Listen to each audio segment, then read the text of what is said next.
বিশ্বনবী বলেন, যে ব্যক্তি জুমার দিন এই সূরা কাহাফ তিলাওয়াত করবে, আল্লাহ পাক এক জুমা থেকে আরেক জুমা পর্যন্ত তার ঈমানের ভিতরে নূর চমকে দিবেন। পড়েন সুবহানাল্লাহ। বিশ্বনবী আরো বলেন, যে ব্যক্তি জুমার দিন এই সূরা কাহাফ তিলাওয়াত করবে, আল্লাহ পাক এক জুমা থেকে আরেক জুমা পর্যন্ত তার যত গুনাহ হবে সমস্ত গুনাহগুলো আল্লাহ তাআলা মাফ করে দিবেন। আরেক বর্ণনায় এসেছে, বিশ্বনবী বলেন, এই সূরার বিশেষ আরেকটা ফজিলত রয়েছে, বিশ্বনবী আমাদেরকে তাও জানিয়ে দিয়েছেন। বিশ্বনবী আমাদেরকে জানিয়ে দিলেন, যে ব্যক্তি এই সূরা কাহাফের প্রথম 10 আয়াত কিংবা শেষের 10 আয়াত মুখস্থ করতে পারবে, হিফজ করতে পারবে, আল্লাহ পাক রব্বুল আলামিন তাকে দাজ্জালের ফিতনা থেকে হেফাজত করবেন। সকলে পড়েন সুবহানাল্লাহ। দাজ্জালের ফিতনা ভয়ঙ্কর একটা ফিতনা। পৃথিবীতে যত ফিতনা রয়েছে সমস্ত ফিতনাকে যদি একসাথে করা হয় দাজ্জালের ফিতনার সমান হবে না। বিশ্বনবী আমাদেরকে দাজ্জালের ফিতনা সম্পর্কে সচেতন করেছেন। এমনকি প্রত্যেক নবী তার কওমকে দাজ্জালের ফিতনা সম্পর্কে সচেতন করেছেন। বিশ্বনবী উদাহরণ দিতে গিয়ে বলেন, সাইয়েদনা নূহ আলাইহিস সালাম তিনিও তার কওমকে দাজ্জালের ফিতনা সম্পর্কে সচেতন করে গিয়েছেন। দাজ্জালের ফিতনা এটা খুব ভয়ঙ্কর একটা ফিতনা। আমরা সামান্য দুনিয়ার ছোট ছোট ফিতনা থেকে বেঁচে থাকতে পারি না, হারাম থেকে বেঁচে থাকতে পারি না, জিনা থেকে বেঁচে থাকতে পারি না, সুদ থেকে বেঁচে থাকতে পারি না। বিশ্বনবী বলেন, একেবারে আদম আলাইহিস সালাম থেকে শুরু করে একেবারে কিয়ামতের শেষ দিন পর্যন্ত যত ফিতনা দুনিয়াতে আসবে সমস্ত ফিতনাকে যদি একসাথে করা হয় দাজ্জালের ফিতনার সমান হবে না। প্রিয় ভাইরা, তাহলে এই সূরাতুল কাহাফের প্রথম 10 আয়াত কিংবা শেষের 10 আয়াত আমাদের মুখস্থ করার দরকার, প্রয়োজন আছে না নাই? আওয়াজ করে বলেন, আছে না নাই? আমরা সকলে হিফজ করব তো ইনশাআল্লাহ। আল্লাহ পাক আমাদের সকলকে তৌফিক দান করুন। সকলে পড়ি আমিন। এবার আসুন আমরা জেনে নেই এই সূরাতুল কাহাফ নাজিল হওয়ার কারণ, নাজিল হওয়ার প্রেক্ষাপট, আল্লাহ পাক এই সূরাতুল কাহাফ কেন নাজিল করলেন। বিশ্বনবী যখন মক্কার জমিনে ইসলামের দাওয়াতি কাজ যখন প্রকাশ্যে শুরু করে দিলেন, আমার নবীর উপর তখন মক্কার বড় বড় কাফেররা বিভিন্ন ধরনের মিথ্যা, বিভিন্ন ধরনের তোহমত তারা চাপিয়ে দিল। কেউ কেউ আমার নবীকে মাজনুন, পাগল বলে গালি দিল। কেউ কেউ আমার নবীকে সাহির, জাদুকর বলে গালি দিল। আবার কেউ আমার নবীকে শায়ের, কবি বলে গালি দিল। এত গালিগালাজ করার পরেও যখন ইসলামের দাওয়াত থেকে মানুষকে দূরে সরানো যাচ্ছে না, সবাই দলে দলে মুহাম্মদের ধর্ম গ্রহণ করতেছে, ইসলামের ছায়া তলে এসে পড়তেছে। এত বাধা বিবৃতি দেওয়ার পরেও যখন মানুষকে দমিয়ে রাখা যাচ্ছে না, তখন মক্কার কাফেরদের মাথা নষ্ট হয়ে গেল কিভাবে মুহাম্মদের ধর্ম থেকে মানুষকে দূরে সরানো যায়, মানুষকে কিভাবে ইসলাম থেকে দূরে সরিয়ে রাখা যায়। তখন মক্কার কাফেররা একটা জরুরি বৈঠক করলো, যে কোনো মূল্যেই হোক মুহাম্মদের থেকে মানুষকে আলাদা করতে হবে। তখন তারা পরামর্শ করলো, মুহাম্মদ যেই ধর্মের দাওয়াত দিতেছে, যেই কালিমার দাওয়াত দিতেছে, যে ইসলামের দাওয়াত দিতেছে, এই সম্পর্কে তো আমাদের কোনো জ্ঞান নাই। এই সম্পর্কে জ্ঞান আছে মদিনার ইহুদি পণ্ডিতদের কাছে।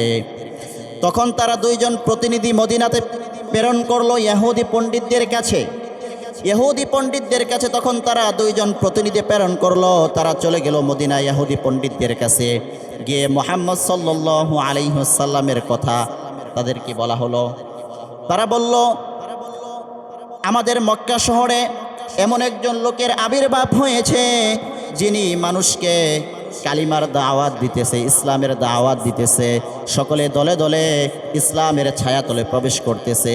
এখান থেকে আমরা কিভাবে মুক্তি পেতে পারি, আমাদেরকে একটা টিপস দিন। তারা বলতেছে কি, আমরা আপনাদের কাছে এসেছি পরামর্শ নেওয়ার জন্য, কিছু টিপস আমাদেরকে দিয়ে দিন, যে টিপসগুলো আমরা গ্রহণ করলে মুহাম্মদের দিন থেকে আমরা দূরে থাকতে পারবো। সকলে পড়েন নাউযুবিল্লাহ। তখন মক্কার ইহুদি পণ্ডিতরা তাদেরকে 3টা প্রশ্ন শিখিয়ে দিল। প্রিয় ভাইয়েরা, আওয়াজ করে বলেন কয়টা প্রশ্ন শিখিয়ে দিল? তাদেরকে বলল, তোমরা গিয়ে মুহাম্মদকে জিজ্ঞাসা করবে ওই সমস্ত তরুণ যুবক সম্পর্কে আপনি আমাদেরকে বলুন যারা নিজেদের ঈমান রক্ষার্থে গুহার ভিতরে আশ্রয় নিয়েছিল। এটা হচ্ছে 1 নাম্বার প্রশ্ন। 2 নাম্বার প্রশ্ন হলো ওয়াসআলুনাকা আনির রূহ, হে মুহাম্মদ রূহ কাকে বলে? 3 নাম্বার প্রশ্ন হলো ওয়াসআলুনাকা আন যিল করনাইন, হে মুহাম্মদ যুলকারনাইন সম্পর্কে তুমি কি জানো তা আমাদেরকে বলো। ইহুদি পণ্ডিতরা ওই 2 জন প্রতিনিধিকে 3টা প্রশ্ন শিখিয়ে দিল। প্রিয় ভাইরা, কয়টা প্রশ্ন শিখিয়ে দিয়েছে? 3টা প্রশ্ন তাদেরকে শিখিয়ে দেওয়া হয়েছে। যখন তারা মদিনা থেকে মক্কায় আসলো, মক্কার কাফেররা হুমড়ি খেয়ে পড়লো। না জানি মদিনা থেকে তারা কি টিপস নিয়ে এসে আমাদের জন্য, কি টিপস নিয়ে এসেছে আমাদের জন্য। তারা বলতেছে তাড়াতাড়ি বলো কি টিপস তোমরা নিয়ে এসেছো আমাদের জন্য। তখন ওই 2 জন প্রতিনিধি তারা বলল, আমাদের সাথে সবাই মিলে চলো মুহাম্মদের কাছে আমরা যাই। মুহাম্মদের কাছে গিয়ে আমরা প্রশ্ন করব মুহাম্মদকে। যদি মুহাম্মদ আমাদের প্রশ্নের যথাযথ উত্তর দিতে পারে তাহলে আমরা ধরে নিব মুহাম্মদ সত্য নবী। আর যদি মুহাম্মদ আমাদের প্রশ্নের যথাযথ উত্তর দিতে না পারে তাহলে আমরা ধরে নিব মুহাম্মদ মিথ্যা নবী। তারা সবাই চলে গেল মুহাম্মদের কাছে। আমার নবীকে গিয়ে তারা প্রশ্ন করলো, হে মুহাম্মদ ওই সমস্ত তরুণ যুবক সম্পর্কে আপনি আমাদেরকে বলুন যারা নিজেদের ঈমান রক্ষার্থে গুহার ভিতরে আশ্রয় নিয়েছিল। 2 নাম্বার প্রশ্ন তারা যুলকারনাইন সম্পর্কে জানতে চাইল। 3 নাম্বার প্রশ্ন তারা রূহ সম্পর্কে জানতে চাইল। বিশ্বনবীর কাছে যখন প্রশ্ন করলো, বিশ্বনবী বললেন, ঠিক আছে তোমরা আগামীকালকে এসো, তোমাদের প্রশ্নের জবাব আমি আগামীকালকে দেব। এরপর দেখা গেল পরের দিন মক্কার কাফেররা আবার আসলো। বিশ্বনবী বললেন, তোমাদের প্রশ্নের জবাব আমি আজকে দিব না, আগামীকালকে দিব। পরের দিন তারা আবার চলে আসলো। পরের দিনও তারা আবার চলে আসলো, কিন্তু বিশ্বনবী পরের দিনও তাদের প্রশ্নের উত্তর দিতে পারলেন না। আমার নবী প্রশ্নের উত্তর দিতে পারতেছেন না। এর কারণ হলো তারা যেই প্রশ্নগুলো করেছে এই বিষয়ে এখন পর্যন্ত মুহাম্মদ সাল্লাল্লাহু আলাইহি ওয়াসাল্লামের উপর কোনো ওহী নাজিল হয় নাই। আর আমার নবী কখনো মন গড়া কথা বলেন না। ওয়ামা ইয়ানতিকু আনিল হাওয়া ইন হুয়া ইল্লা ওয়াহয়ু ইউহা। পড়েন আল্লাহু আকবার। বিশ্বনবীর কাছে এখনো ওহী নাজিল হয় নাই। তারা যে প্রশ্নগুলো করেছিল এই প্রশ্নগুলো সম্পর্কে এখনো ওহী নাজিল হয় নাই। এর জন্যে বিশ্বনবী তাদের প্রশ্নের জবাব দিতে পারতেছেন না। বিশ্বনবী যখন তাদের প্রশ্নের জবাব দিতে পারতেছেন না তখন মক্কার বড় বড় কাফেররা অনেক খুশি হয়ে গেল। তারা আনন্দ উল্লাস শুরু করে দিল আর বলতে লাগলো, মুহাম্মদ মিথ্যা নবী দাবি করতেছে। পড়েন নাউযুবিল্লাহ। শুধু তাই নয়, বিশ্বনবীর আপন চাচি উম্মে জামিল সে বলেই ফেললো মুহাম্মদের উপর যে জিনটা ভর করেছিল সেই জিন মুহাম্মদকে ছেড়ে চলে গিয়েছে, যার কারণে মুহাম্মদ এখন আমাদের প্রশ্নের জবাব দিতে পারে না। পড়েন নাউযুবিল্লাহ। আমার নবী মনের ভিতরে খুব কষ্ট পেলেন। তিনি মন খারাপ করে মক্কার প্রান্তরে বসে আছেন। এমন সময় আল্লাহ পাক সাইয়েদনা জিবরাইল আলাইহিস সালামকে প্রেরণ করলেন। বিশ্বনবীর মন খারাপ আল্লাহ পাক কখনো বরদাস্ত করতে পারেন না। আল্লাহ পাক তখন বলেন, জিবরাইল তাড়াতাড়ি যাও, আমার হাবিবের কাছে যাও, তাড়াতাড়ি আমার হাবিবের কাছে ওহী নিয়ে যাও।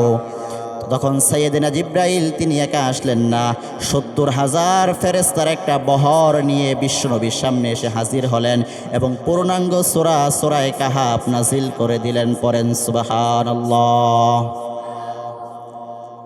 এরপর সাইয়েদনা জিবরাইল তিনি আসলেন। আসার পরে আল্লাহ পাক মুহাম্মদ সাল্লাল্লাহু আলাইহি ওয়াসাল্লামের উপর পুরা সূরা নাজিল করলেন, সূরাতুল কাহাফ। এবার আসুন আমরা মূল আলোচনায় চলে যাই। আল্লাহ সুবহানাহু ওয়া তাআলা তারা যেই কঠিন কঠিন প্রশ্নগুলো করেছিল, সেই কঠিন কঠিন প্রশ্নর উত্তর আল্লাহ সুবহানাহু ওয়া তাআলা কত চমৎকার করে, কত সুন্দর করে আমাদেরকে দিয়েছেন। তো যখন সাইয়েদিনা জিব্রাইল আসলেন, এসে যখন বিশ্বনবীর কাছে আসলেন, তখন বিশ্বনবী বললেন, জিব্রাইল, এত দিন কেন তুমি আমার কাছে আসলা না? তখন সাইয়েদিনা জিব্রাইল বলতেছেন, ওগো নবী, আল্লাহ পাক আদেশ করেন নাই, এজন্য এতদিন আমি আপনার কাছে আসতে পারি নাই। আজকে আল্লাহ পাক আমাকে আদেশ করেছেন, এজন্য আমি আপনার কাছে আসতে পেরেছি। তো বিশ্বনবী কারণ জিজ্ঞাসা করলেন, তাহলে কি জন্য তুমি এই 15 দিন আমার কাছে আসলা না? তখন আল্লাহ পাক ওহী নাজিল করে দিলেন, ওয়ালা তাকুলান্না লিশাইইন ইন্নী ফাইলুন যালিকা গাদা ইল্লা আন ইয়াশা আল্লাহ।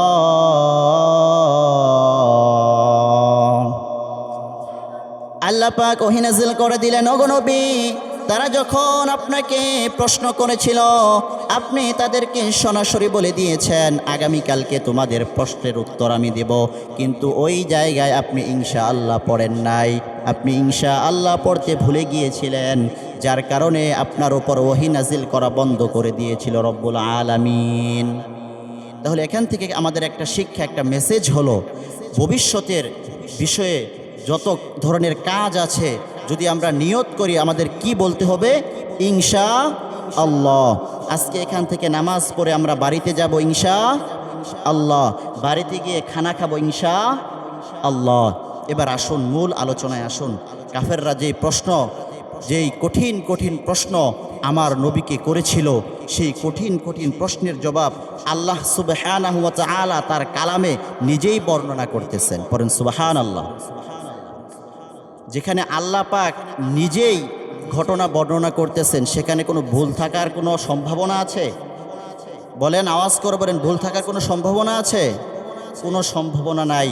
আমরা যখন কথা বলি, অনেক সময় এদিক সেদিক করে, অনেক সময় মিথ্যাও বলে ফেলি, বাড়িয়ে বলে ফেলি বা কমিয়ে বলে ফেলি।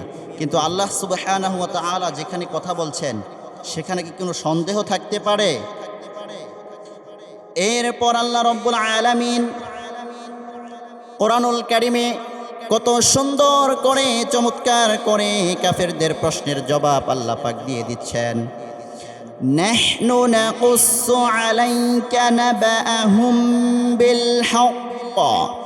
রব্বুল আলামিন বলেন, ওগো নবী, আমি আপনার কাছে যথাযথ সত্য ঘটনা বর্ণনা করতেছি। ইন্নাহুম ফিতিয়াতুন আমানু বিরাব্বিহিম ওয়াজিদনাহুম হুদা। ইন্নাহুম ফিতিয়াতুন, নিশ্চয় তারা ছিল কয়জন তরুণ যুবক, আমানু, তারা ঈমান এনেছে, বিরব্বিহিম, তাদের রবের প্রতি, ওয়াজিদনাহুম হুদা, তারা ছিল কয়জন? তরুণ যুবক। তাকিয়া ইউনুস নামক একজন বাদশা ছিল, সেই বাদশা ছিল মুশরিক, সে মূর্তি পূজা করত। আল্লাহর ইবাদত বাদ দিয়ে সে কি করত ভাইরা বলেন? মূর্তি পূজা করত। তো সেও মূর্তি পূজা করত এবং তার রাজ্যে যে সকল মানুষ ছিল, যারা অধিবাসী ছিল, তাদেরকেও মূর্তি পূজা করার জন্য বাধ্য করেছিল। তখন তাকিয়া ইউনুস খুব কঠিন ভাষায় তিনি তার রাজ্যের ভিতরে ঘোষণা করে দিল, আমার রাজ্যে থাকতে হলে আমার কাছে মাথা নত করতে হবে, আমার গোলামি করতে হবে, আমার দাসত্ব করতে হবে। তার রাজ্যের সবাই মেনে নিল, কিন্তু কয়েকজন তরুণ যুবক তারা বলল, আমরা এক আল্লাহ ছাড়া কারোর সামনে মাথা নত করতে পারবো না। আল্লাহ ছাড়া কারোর সামনে মাথা নত করা যাবে? আল্লাহ ছাড়া কারো দাসত্ব করা যাবে? আল্লাহ ছাড়া কারো গোলামি করা যাবে? গোলামি করা যাবে না। তখন ওই সমস্ত যুবকরা যখন বলল, আমরা আল্লাহ ছাড়া আর কারোর সামনে মাথা নত করতে পারবো না, এই সংবাদটা বাদশাহ তাকিয়ানুস তার কাছে চলে গেল। তার কাছে যখন এই সংবাদটা চলে গেল, তিনি খুব রাগান্বিত হলেন। এত বড় কথা, এত বড় বুকের পাঠা, আমার রাজ্যে থেকে আমার হুকুম মানে না, আমার কথা মানে না, ধরে নিয়ে আসো ওই সমস্ত যুবকদেরকে। তখন ওই সমস্ত যুবকদেরকে বাদশাহ তাকিয়ানুসের কাছে নিয়ে আসা হলো। নিয়ে আসার পর যখন বাদশাহ বলতেছে, তোমরা নাকি আমার দাসত্ব বাদ দিয়ে, আমার গোলামি বাদ দিয়ে অন্য কোনো রবের ইবাদত করতেছ, তখন ওই সমস্ত তরুণ যুবকরা বলল যে হ্যাঁ, আমরা এক আল্লাহ ছাড়া কারো সামনে মাথা নত করতে রাজি না। তখন বাদশা হুকুম করলো, তোমাদেরকে এখনই কতল করে ফেলবো, তোমাদেরকে হত্যা করে ফেলবো। বাদশার একজন প্রতিনিধি বলল, এখন যদি তাদেরকে আপনি হত্যা করে ফেলেন তাহলে অনেকে আপনাকে কাপুরুষ মনে করবে, ভীতু মনে করবে যে বাদশা নিজে নিয়ে এসে নিজের কাছে হত্যা করে ফেলল। তখন বাদশা বলল, তোমাদেরকে দুইটা অপশন আমি দেব। এক নাম্বার অপশন হচ্ছে, আমার রাজ্যে থাকতে হলে আমার ইবাদত করতে হবে, আমার আনুগত্য, আমার দাসত্ব করতে হবে। দুই নাম্বার শর্ত হচ্ছে, তোমরা যদি আমার ইবাদত না করো, আমার দাসত্ব না করো, তাহলে আমার রাজ্য ছেড়ে তোমাদেরকে চলে যেতে হবে। তখন ওই সমস্ত তরুণ যুবক, তারা আল্লাহ ছাড়া কারো সামনে মাথা নত করতে রাজি না। তখন তারা ওই রাজ্য ছেড়ে চলে গেল। তারা তাদের চোখ যেদিকে যায় সেদিকেই তারা চলে গেল। চলে যাইতে যাইতে যাইতে যাইতে একটা গুহা দেখতে পেল। তারা নিজেদের প্রাণ রক্ষা করার জন্য সেই গুহার ভিতরে আশ্রয় নিল। তারা যখন গুহার ভিতরে আশ্রয় নিল, তখন তারা গুহার ভিতরে থেকে আল্লাহ পাকের কাছে দোয়া করলো। إذ أوى الفتية إلى الكهف فقالوا ربنا آتنا من لدنك رحمة وهيئ لنا من أمرنا رشدا। পড়েন আল্লাহু আকবার। গুহার ভিতরে তারা থাকা অবস্থায় আল্লাহ পাকের কাছে দোয়া করলো। إذ أوى الفتية إلى الكهف فقالوا ربنا, ফাকালু রব্বানা, হে আমাদের রব, আতিনা মিন লাদুনকা ওয়া হাইয়্যি লানা মিন আমরিনা রশাদা, এবং আমরা যেন একটা সঠিক সিদ্ধান্তে পৌঁছতে পারি, আপনি আমাদের সেই তৌফিক দান করুন। তারা যখন গুহার ভিতরে আল্লাহ পাকের কাছে এই দোয়া করলো, তখন আল্লাহ পাক তাদের দোয়া সাথে সাথেই কবুল করে নিলেন। এরপর আল্লাহ পাক কি বলেছেন তাও এর পরের আয়াতে আল্লাহ পাক উল্লেখ করেছেন। রব্বুল আলামিন বলেন, فضربنا على آذانهم في الكهف سنين عددا। রব্বুল আলামিন বলেন, তারা যখন আমার কাছে দোয়া করলো, আমি তাদের দোয়া কবুল করে নিলাম। এরপর ওই গুহার ভিতরে আমি তাদেরকে ঘুম পাড়িয়ে দিলাম। রব্বুল আলামিন তাদেরকে গুহার ভিতরে ঘুম পাড়িয়ে দিলেন।